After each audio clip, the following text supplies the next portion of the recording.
사울과 다윗은 무엇이 다른가라는 제목으로 말씀을 증거하겠습니다.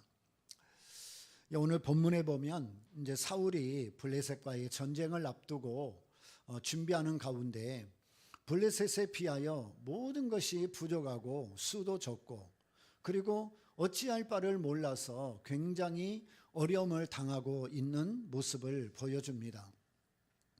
구약에서 전쟁을 치룰 때는 하나님께서 먼저 앞서가셔서 싸우시고 또 하나님께서 올라가라 또는 이번에는 올라가지 말아라 하는 응답을 주셔서 전쟁을 치르고 있었는데, 이번 블레셋과의 전쟁을 앞두고서는 하나님이 한 말씀도 하지 아니하시고 꿈에도 나타나지 아니하시고 또 응답도 안 하시고 선지자로도 보내지 아니하시고 정말 동서남북이 다 우겨쌈과 같은, 도무지 이 전쟁에서 방법과 전술과 승리가 보이지 않는 아주 절박한 상황에 있었습니다. 그래서 사무엘이 이 무당과 그 다음에 신접한 자들을 찾아가서 사무엘을 들어올려라. 왜냐하면 이전에 사울 왕이 어려움이 있을 때마다 사무엘 선지자가 와서 여러 가지 응답을 주고 또 때로는 여러 가지 방법을 주고 또 어찌할 것인가를 가르쳐 주기도 했기 때문에 사무엘을 불러올려서 그 방법과 이 전쟁을 어떻게 해야 될지를 물어보기 위해서입니다. 그렇지만 사무엘은 이미 죽은 다음이었습니다. 그래서 이제 신접한 자를 찾아가서 사무엘을 불러올려라는 거예요. 사무엘의 영을 불러서 내가 그에게 대답을 듣겠다는 겁니다. 그 당시에는 무당이나 이 신접한 자들은 나라에서 금하고 있는 일이었고, 사울왕도 역시 왕이 된 이후에 이 무당과 신접한 자들을 전부 쫓아내고 이 나라에서는 절대로 그런 사람들이 발 못 붙이도록 만들었던 일이 있습니다. 그런데 사울왕이 너무 급하니까, 어찌할 바를 모르니까 급한 김에 이 신접한 여인을 찾아가서 이 사무엘을 불러올리라는 겁니다. 근데 이 여인이 이런 일을 행하면 분명 나라에서 금한 것이니까 죽을 줄을 알면서도 딱 보니까 이게 보통 사람이 아니고 이 왕이 분명한 거예요. 그래서 할 수 없이 이 목숨을 걸고 이 사무엘을 불러올립니다. 근데 사무엘이 올라와서 왜 가만히 있는 사람을 불러올리냐? 이미 하나님이 너를 떠났고 하나님 은혜가 너한테 없는데 뭘 더 기대하느냐? 너는 이번 전쟁에서 패할 것이고 네 아들들까지 다 죽음을 당할 것이고, 그리고 모든 이스라엘 군대는 블레셋에게 쫓김을 당하고 완전히 패배할 거다. 그러니까 이 승리라는 것을 기대하지 말아라. 그렇게 아주 확실하게 이야기를 해줬어요. 그랬더니 이 사울왕이 완전히 낙심을 하고 절망을 해가지고 땅바닥에 엎드리고 어찌할 바를 모르는 것입니다. 그때 이제 신접한 여인이 고기를 굽고 무교병을 만들어서 억지로라도 먹고 기력을 내셔야 합니다. 그래서 함께 갔던 사람들과 그것을 먹고 떠나갔다 하는 이야기가 오늘 본문에 기록되어 있어요. 근데 오늘 이 본문에서 굉장히 어려운 문제 하나를 발견하게 돼요. 이 사무엘을 불러 올리는 문제입니다. 사무엘이 이미 죽었는데 분명히 신접한 여인이 사무엘을 불러 올려서 사무엘이 또 사울왕에게 이야기를 해주는 겁니다. 그리고 하나님의 뜻이 어디에 있는지를 가르쳐 주는 겁니다. 과연 우리 기독교 신앙에서 이 부분을 어떻게 볼 건가? 정말 지금도 그게 가능한 일인가? 정말 죽은 사람을 불러낼 수도 있는 것인가? 근데 여러분, 항상 우리가 강조하는 바이지만 사람이 죽으면 뭐 구천을 돈다든지 아니면 귀신이 된다든지 뭐 연옥에 간다든지 뭐 수많은 이야기가 우리나라에는 전해와요. 그러나 한마디로 말하면 다 뻥입니다.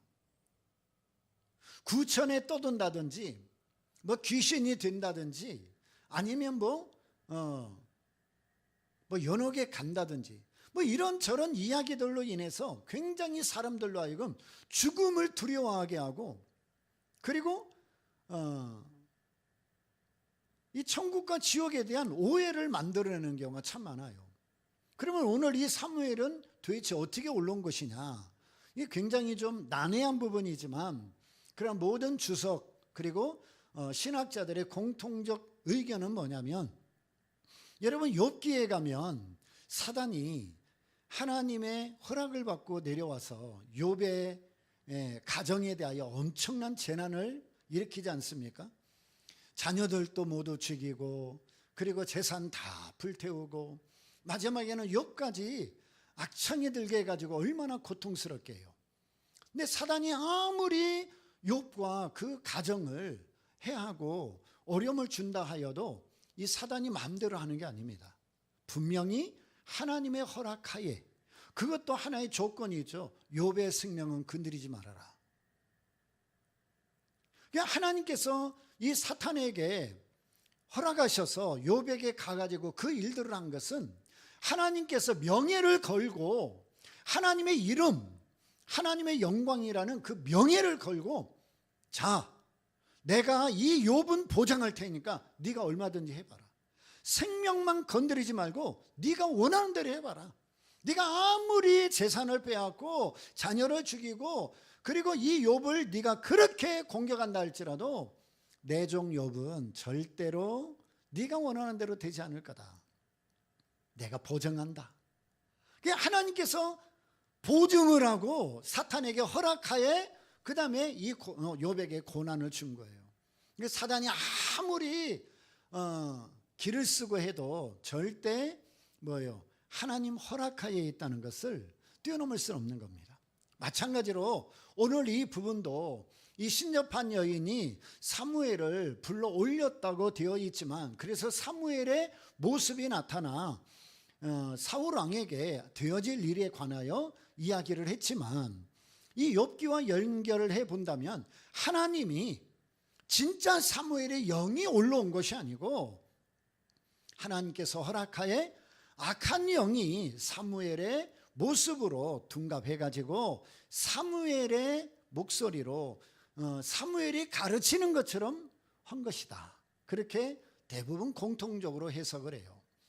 그러니까 이것은 진짜 사무엘이 올라온 것이 아니고 사무엘이 떠돌다가 신접한 여인의 부탁을 받고 올라온 것이 아니고 하나님의 허락하에 악한 영이 사무엘을 빙자하여 이야기를 한 거죠. 그런데 악한 영이 사무엘을 빙자하여 이야기를 하지만 그것도 함부로 자기 말이 아니라 하나님의 말씀을 전하게 하는 거예요. 예전에 보면 이방의 선지자였던 발람도 이스라엘 백성들을 저주하도록 부름을 받았는데 어떻게 했어요? 하나님이 허락지 않으니까 발람도 함부로 저주를 못하고 오히려 찬양하고 축복하는 모습이 있잖아요. 그러니까 이것은 지금 하나님의 허락하에 이 악한 영이 사무엘을 빙자하여 하나님의 뜻을 이 사울 왕에게 지금 전하고 있는 것입니다. 그렇기 때문에 절대로 신접한 자나 무당이나 이런 사람들이 구슬해 가지고 무슨 귀신이 무슨 자녀가 무슨 조상이 이래 가지고 그냥 하는 것에 대해서 오해하거나 착각하면 안 돼요. 결코 그런 일은 없어요. 우리는 한 번 죽으면 이 땅에 또 도는 일 없습니다. 귀신 되는 일 없습니다. 반드시 둘 중에 한 곳을 가게 돼 있는 거예요. 그러니까 결코 그런 일에 오해하거나 착각하면 안 돼요. 또 하나, 이 사울 왕이 너무 급하니까 자기가 금해 놓았던 이 신접한 여인을 찾아가서 사무엘을 불러 올려라 그러고 있잖아요. 그 예수 믿는 사람들 가운데도요, 급하게 되면 어쩔 줄을 모르면은 이 방법 저 방법 쓰면서 점치는 사람한테도 가보고 무당한테도 가보고 기도 많이 한다고 하는 사람 수소문해 갖고 가서 또 이거 어떻게 해야 돼요 물어보기도 하고 그런 일을 하거든요. 여러분 그럴 필요 없는 거예요. 여러분 하나님이 우리를 모르신다면 그리해도 돼요. 하나님이 우리를 버리셨다면 그리해도 돼요. 하나님이 우리 인생에 떠나 있다면 그러셔도 돼요. 그러나 하나님은 절대로 우리를 버리지 않습니다. 떠나지 않습니다. 언제나 세상 끝날까지 우리와 함께 하시는 분이에요. 우리의 형편, 우리의 어려움, 우리의 환난, 우리의 고난, 우리의 희노애락 모든 것들이 생사화복이 하나님 손에 있기 때문에 여러분 아무리 급하고 아무리 어려운 일을 당한다 할지라도 어디 가서 머리 내밀지 말고 또 뭐 점집이나 무당집 가서 뭐 점치고 그러지 말고, 그거는 정말 믿음 없는 짓이고 하나님이 가장 싫어하는 행위예요. 우상을 숭배하지 말라는 그 하나님의 명령에 불순종하는 거잖아요. 하나님이 가장 싫어하는 게 불순종이에요. 그러니까 절대로 그런 일을 해서는 안 돼요. 왜냐하면 오늘 이 본문에도 보니까 여러분 사울이 왜 이 전쟁에서 패하고 너는 죽을 것이라고 하나님이 말씀하세요? 급한 길에 신접한 여인 찾아가서 뭔가 도움을 받고 방법을 얻고 이길 전략을 얻기 위하여 사무엘을 불러 올려라 그랬는데, 악한 영이 이 사무엘을 빙자하여 하는 얘기가 뭐예요? 하나님이 이미 정한 길을 이루실 거다. 그거는 이번 전쟁에 완전히 패하고 군대들은 다 도망가게 될 거고 너와 네 아들들은 죽음을 당할 거다. 여러분 이 분명한 하나님의 정하심과 뜻이 이미 결정되어 있는데 여러분 사람이 노력하고 힘쓰고 애쓴다고 그걸 바꿀 수는 없는 겁니다. 그런데 사울 왕이 왜 도대체 이렇게까지 되었는가? 이 하나님이 통치하시는, 하나님이 선택한 이 신정국가인 이스라엘의 왕, 그리고 그 백성들이 있는 그 나라의 대표가 어떻게 왕으로서 이렇게 땅바닥까지 떨어질 수 있을까? 어떻게 이렇게 영적인 분별력도 없고 완전히 망가질 수 있을까? 여러분 예수 믿어도요 이런 일이 일어날 수 있어요. 예수 믿는다고 해서 여러분 다 믿음으로 사는 거 아니에요. 급하면은 나도 모르게 사람 찾아가고 머리 뒤밀고 뭐 유명하고 용한 사람 찾아다니고 그러는 거 아닙니까? 하나님이 원치 아니하고 기뻐하지 아니한다는 것을 알면서도 급하면 사람은 그렇게 되는 거예요. 여러분 급할수록 돌다리도 두들기며 가라고 그랬다고. 급할수록 우왕좌왕 하지 말고 더 침묵해야 돼요. 급한 일이 생겨, 어려운 일이 생겨, 어찌할 바를 모르는, 길도 안 보이고 방법도 안 보이고 어떻게 해야 될지도 모르는 상황이 딱 펼쳐져. 그러면 막 우왕좌왕 하지 말고 사람 찾아다니지 말고 여러분 그 순간에 딱 하나님 앞에 엎드리고 침묵하시면 돼요. 그러면 하나님께서 여러분에게 피할 길을 주시고 가야 할 길을 열어주시고 만날 자를 인도하시고 해야 할 일을 나타내시고 분별력을 주시고 지혜도 주시는 거예요. 우리 힘과 능으로 안 되면 친히 하나님이 앞서가시며 길을 내시고 문을 여실 뿐만 아니라 하나님이 힘이 되시고 하나님이 피할 바위가 되시고 하나님이 능력이 되시고 하나님이 반석이 되시고. 여러분 우리 인생의 주인이 하나님이라는 것을 분명하게 믿으면 아무리 급한 일이 생겨도 우왕좌왕하지 않아요. 여러분 꼭 기억하세요. 하나님이 우리를 떠나시고 하나님이 우리를 버리시고 하나님이 우리를 포기하셨다면 문제는 달라지지만 성경 어디에도 우리를 포기하지 않고 내가 마지막까지 너 책임지겠다, 내가 세상 끝날까지 너희와 함께 하겠다. 여러분 하나님이 우리에게 약속하셨다면 그 약속은 변개되지 않아요. 그러면 우리가 좋은 날이든 어려운 날이든 높은 데 있든 낮은 자리에 있든 성공하든 실패하든 형통하든 고난의 길을 가든 하나님은 언제나 우리와 함께 하시고 우리와 동행하시고 우리의 형편과 사정을 다 알고 계시고 우리가 어떻게 살아가며 어디로 가며 누구를 만나며 어떤 일을 행해야 될지 하나님이 다 인도해 주신단 말이에요. 그러니까 막 급하다고 우왕좌왕하지 말고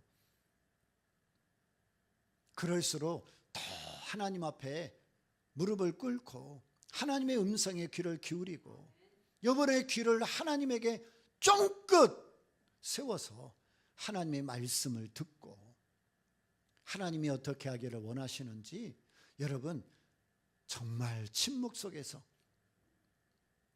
그 음성을 붙들어야 돼요. 그 하나님의 음성, 그 하나님의 응답, 그 하나님의 약속을 붙잡아야 우리가 승리하며 살아갈 수 있는 거지. 여러분 오늘 사무엘을 불러 올려가지고 방법을 구한들 사무엘이 그 전쟁을 이기게 하겠습니까?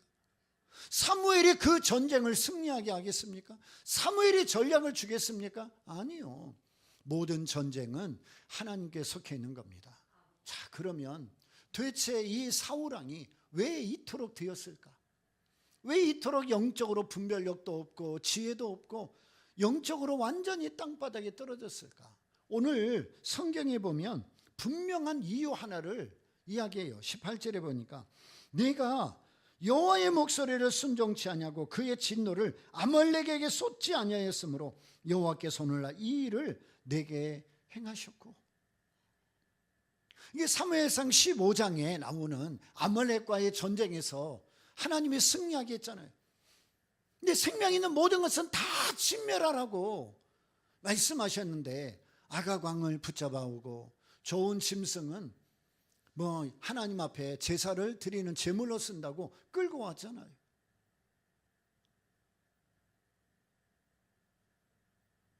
하나님 말씀한 대로 행하지 않았단 말이에요. 하나님 말씀대로 순종하지 않았단 말이에요. 여러분 우리가 보기에는 아니 전쟁에서 승리했으니까 왕을 끌어오는 거 그럴 수도 있고, 아니 제물로 쓰기 위하여 좋은 짐승을 끌어오고, 아니 하나님이 그거 그렇게 진노하실 일인가? 하나님 참 뒤끝 있네. 아니 그게 그렇게 대수라고 그거 잊지도 아니하시고 계속 이 사울왕 물고 늘어져 가지고 사울왕이 어떤 일이 일어날 때마다 너 그때 그랬지. 뭔 일이 일어나면 하나님이 아말렉 너 알지? 하나님이 뒤끝 있는 것처럼 끝까지 그 순종하지 않고 불순종한 것을 끝까지 지목하고 있는 거예요.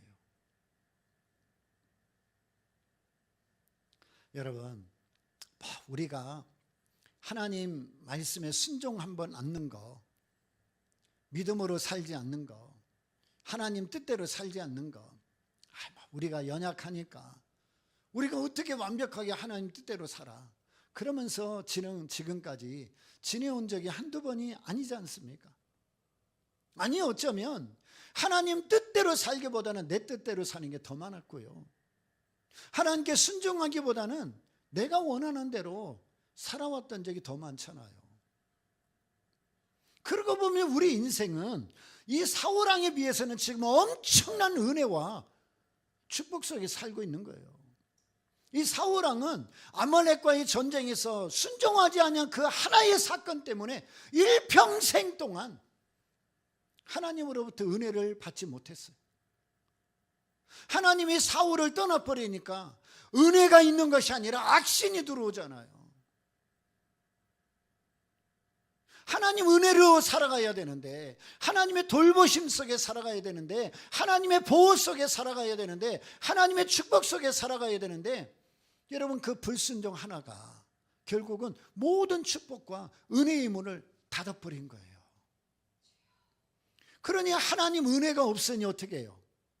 하나님 은혜가 내 안에 있으면 내가 하나님 뜻대로 살아요. 하나님 방법대로 살아요. 하나님이 원하시는 삶을 살아요. 그런데 하나님 은혜가 내 안에 없으면 내가 원하는 대로 사는 거예요. 그러니까 사울왕은 하나님이 사울을 떠나니까 그 안에 은혜가 없잖아요. 은혜가 공급이 안 되잖아. 그러니까 사울왕은 그 마음속에 하나님의 뜻도 하나님의 방법도 하나님의 말씀도 아닌 자기가 가지고 있는 모든 생각과 기준과 방법으로 살아가게 되는 거예요. 그러니 자기가 주인 되어서 살아가는 그 인생의 걸음이 얼마나 피곤하고 불행하고 힘들고 어려운지를 이 사울이 우리에게 보여주는 거예요. 반면에 다윗은 너무 연약한 자지만 하나님 은혜로 살아갔단 말이에요. 항상 하나님을 경외했고 하나님 은혜를 가지고 살아갔단 말이에요. 그러니까 다윗으로서는 이룰 수 없는 모든 위대한 일들이 하나님이 함께하여 주심으로 그 은혜로 인하여 이루어지고 문이 열리고 방법이 생기고 골리앗도 이기게 되고 나라도 다시 평안하게 하는 거예요. 우리 속에 내가 주인하고 있습니까? 아니면 하나님의 은혜로 살아가고 있습니까? 내 인생은 왜 이렇게 힘들고 어려우냐? 다른 사람은 안 그런 것 같은데 나는 왜 이렇게 힘들고 어렵고 고난의 인생의 연속이냐? 물론 하나님의 뜻 안에 일어나는 일일 수도 있지만 혹시나 여러분의 삶을 여러분이 지금 주인 노릇하고 있지 않은지 돌아보셔야 돼요. 내 인생을 내가 책임지고 내가 결정하고 내가 주인 돼서 살아가면요, 얼마나 인생이 힘들고 어렵고 피곤하고 지치고 절망하고 그 어둠 속에 살아가는 피곤한 인생인지 몰라요. 그런데 하나님 은혜를 담고 살면 환경이나 상황이나 조건에 상관없이 그저 감사하고 그저 기쁘고 그저 찬송이 되고, 그저 하나님의 이름을 부르기만 해도 그렇게 좋고, 그 인생이 이렇게 달라지는 거예요. 내가 내 삶의 주인인가 하나님이 내 삶의 주인인가가 이렇게 삶의 질을 다르게 하는 것입니다. 자, 그렇다면 어쨌든 신접한 여인을 통해서 악령이 사무엘을 빙자하여 너 아말렉에게서 순종하지 아니함으로 하나님이 너에게 이런 일을 정하셨다. 여러분, 그러면 어떻게 해야 돼요? 불순종한 것에 대한 대가를 하나님이 너한테 치르게 하시는 거다. 그러면은 여러분이 만약에 이 사울 입장이라면 어떻게 해야 될까요? 예? 우리 잘 아는 단어 있잖아요. 회개해야죠. 너 불순종해서 내 인생 이렇게 되고, 너 불순종 때문에 이번 전쟁도 완전히 패하고 너 죽어. 그러면 여러분 진짜 손발이 닳도록 하나님 앞에 잘못했다 그러고 회개해야 될 것 아닙니까? 그게 정상적이지 않아요? 근데 사울은 어떻게 해요? 회개하지 않습니다. 사울은 경고를 받았고 전쟁에서 패하고 너 죽는다 라고까지 경고를 받았음에도 회개를 안 해요. 회개를 안 해요. 여러분, 내가 회개할 수 있다는 게 얼마나 큰 축복인지 아세요? 그냥 하나님의 은혜가 있어야 회개도 돼요. 성령이 나와 함께 하셔야 회개가 돼요. 내 마음대로 안 되는 거예요. 회개가. 남들 보면 저렇게 눈물 흘리고 저렇게 회개하고 뭐가 그렇게 잘못됐다고 맨날 저러나. 여러분, 한번 해보시라고. 그게 맘먹은 대로 회개가 되는지. 입이 10개가 있어도요, 하나님이 나에게 은혜 주시지 않으면 입에 10개, 100개가 있어도 회개 안 돼요.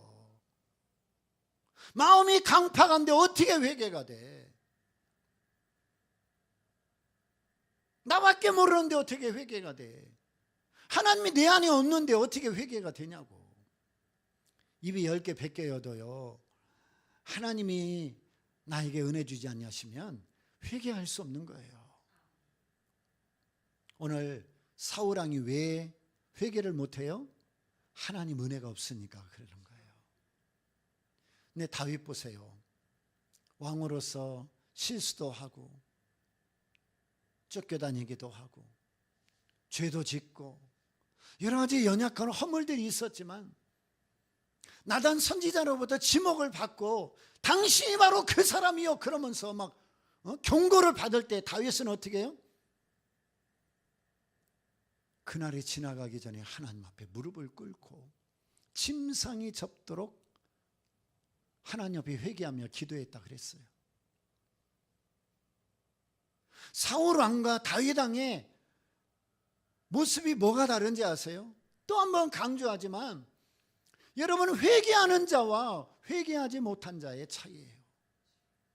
은혜를 받은 자와 은혜를 받지 못한 자의 차이예요. 하나님을 의지하는 자와 하나님 없이 사는 자의 차이예요. 이게 우리 인생에 얼마나 큰 차이를 나타내는지 몰라요. 근데 한 걸음 더 나아가, 그러면 사울이 회개하지 않았다.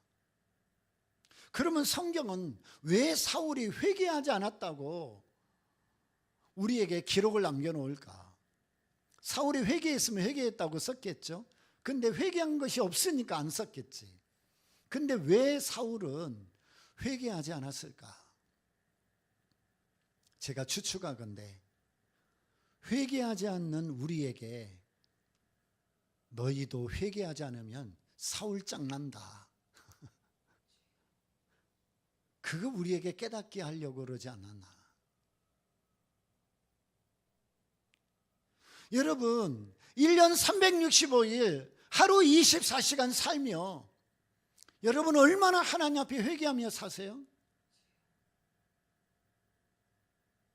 밥 한 끼 굶으면 죽는 줄 알고 그저 밥 찾아 먹고, 그냥 내 생명, 내 건강, 내 삶은 그냥 부들부들 떨면서 뭐 하나 잘못될 것처럼, 뭐 하나 그냥 어려울 것처럼, 어디 또 아플 것처럼 그냥 맨날 두려워서 그냥 벌벌 떨며 살면서,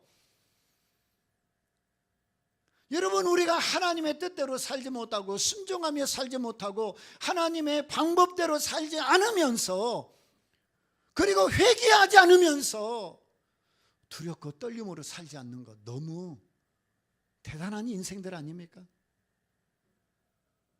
오늘 사울이 회개하지 않고 마지막까지 불행의 인생을 살았던 모습을 우리에게 기록해 주는 것은 회개하지 않고 살고 있는 우리를 향한 경고이기도 합니다.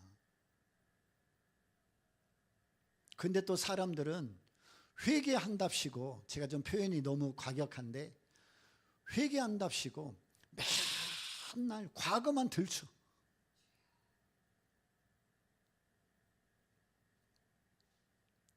여러분, 우리나라 사람들은요, 저도 물론 그랬거니와 대부분 회개한다 그러면 과거에 잘못한 것을 자꾸 떠올리고 생각해 갖고 뭔가 과거를 지우고 그때 잘못한 것을 뭔가 만회해 보려고 회개하는 경우가 많아요.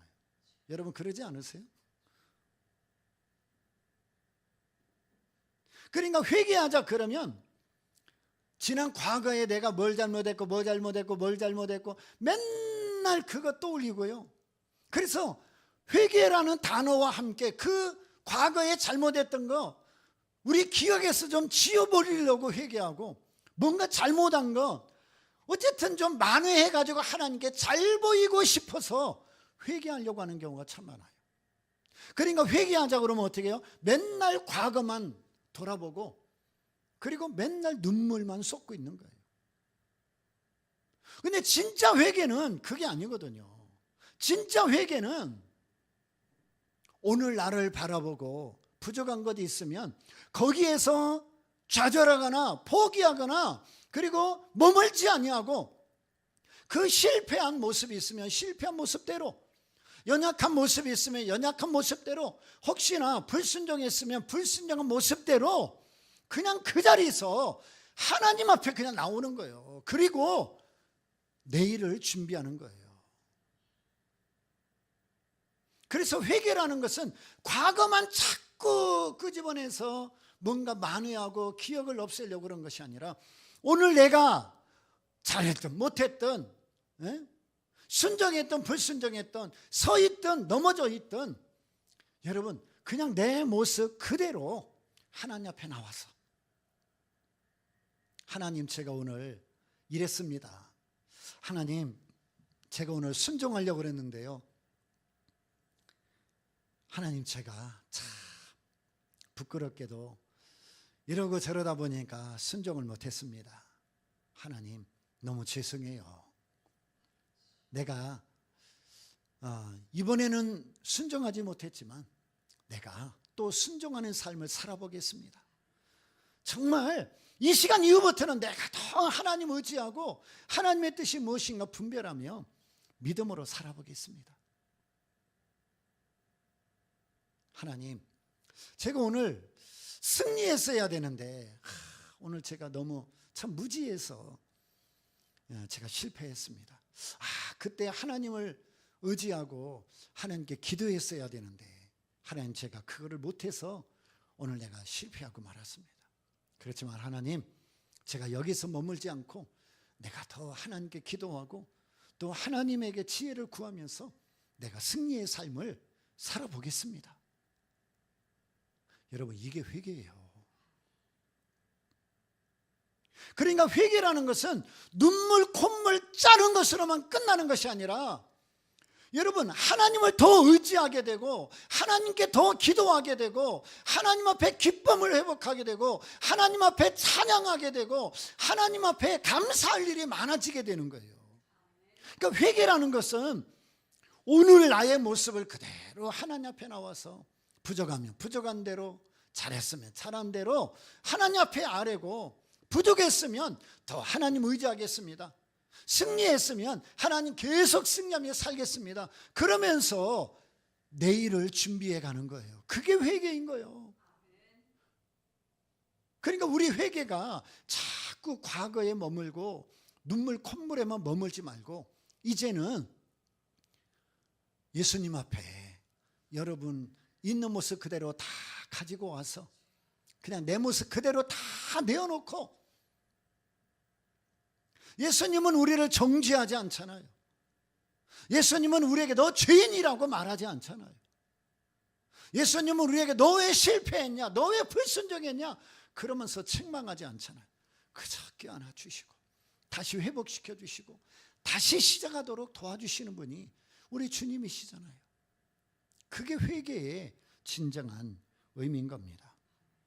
자, 우리 성경을 좀 보겠어요. 그런 부분을 조금 더 잘 보여주는 게 있어요. 마태복음 16장, 우리 잘 아는 곳인데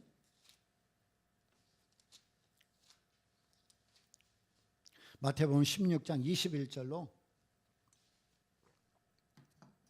24절,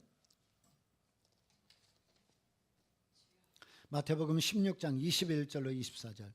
이때로부터 예수 그리스도께서 자기가 예루살렘에 올라가 장로들과 대제사장들과 서기관들에게 많은 고난을 받고 죽임을 당하고 제3일에 살아나야 할 것을 제자들에게 비로소 가르치시니, 베드로가 예수를 붙들고 간하여 가로되 주여 그리 마옵소서, 이 일이 결코 주에게 미치지 아니하리이다. 예수께서 돌이키시며 베드로에게 이르시되 사탄아, 내 뒤로 물러가라. 너는 나를 넘어지게 하는 자로다. 네가 하나님의 일을 생각지 아니하고 도리어 사람의 일을 생각하는도다 하시고, 이에 예수께서 제자들에게 이르시되 아무든지 나를 따라오려거든 자기를 부인하고 자기 십자가를 지고 나를 좇을 것이니라. 여러분, 여기 보니까 베드로가 예수님 메시아가 되시려면 승리하셔야 됩니다. 권력을 잡으셔야 됩니다. 인류를 구원하려면 힘을 가지셔야 됩니다. 그리고 로마를 엎어버려야 우리의 시대가 오는 것 아닙니까? 그랬더니 예수님께서 베드로에게 이 사탄아 물러가라. 너는 하나님의 일이 아닌 사람의 일을 생각하는도다. 자, 여기 보세요. 분명히 지금 베드로가 하나님의 뜻과 상관없는 말을 했습니다. 우리는 보면 하나님의 일이 아닌 사람의 일을 생각한 거예요. 순종이 아닌 불순종의 길을 간 거예요. 쉽게 말하면 예수님이 지금 걸어가는 길을 방해하는 죄를 짓고 있는 겁니다. 우리의 구원을 위하여 십자가를 지고 가야 되는 그 길을 지금 방해하고 있는 겁니다. 엄청난 큰 죄를 진 거잖아요. 근데 예수님께서 뭐라고 그래요? 사탄아 물러가라. 그러면서 베드로에게 야, 택도 없는 소리 하지 마. 그러면서 그 베드로의 말에 대하여, 행동에 대하여, 생각에 대하여, 결정에 대하여 책망하는 것이 아니라 뭐라고 그래요? 너 그거 옳은 생각이 아니니까 아무든지 나를 따라오려거든 자기를 부인하고 내 십자가를 지고 나를 쫓아야 된다. 그러니까 예수님께서는 이 베드로의 잘못된 그 말과 생각과 그리고 결정을 그 순간에 책망하시고 정죄하거나 그리고 책망하는 것이 아니라 그 자리에서 다시 베드로를 회복시켜서 네가 정말 나를 따라오려면 자기를 부인하고 내 십자가를 지고 나를 따라야 된다. 그러니까 회개가 뭐냐면, 또 한 번 강조하지만, 내가 지금 뭔가 잘못했다면 그 순간 하나님 앞에 있는 모습 그대로 나와서 내놓고 다시 하나님의 은혜를 회복하고 또 하나님의 손을 붙잡고 다시 일어나서 실패한 삶에서 성공의 삶으로, 넘어진 삶에서 일어나는 삶으로, 절망의 삶에서 소망의 삶으로 다시 새 출발하는 게 회개입니다.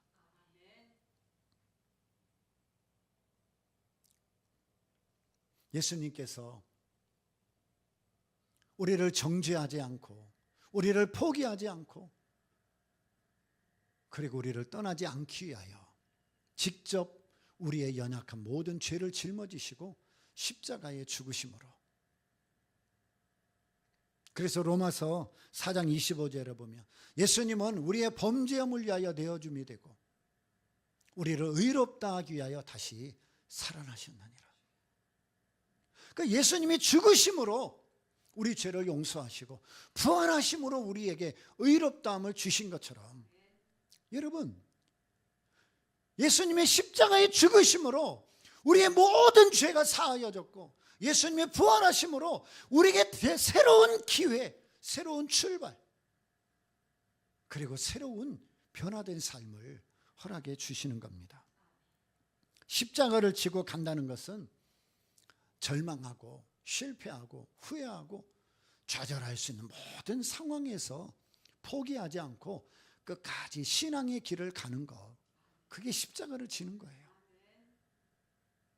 무조건 고난만 감당한다고 해서 십자가 지는 게 아니고, 그 모든 상황에서 다 넘어지고 다 쓰러지고 다 포기하고 다 떠난다 할지라도 그렇게 하지 않고 그 자리를 지키며 끝까지 신앙의 길을, 믿음의 길을 가는 것, 그게 십자가의 길인 것입니다.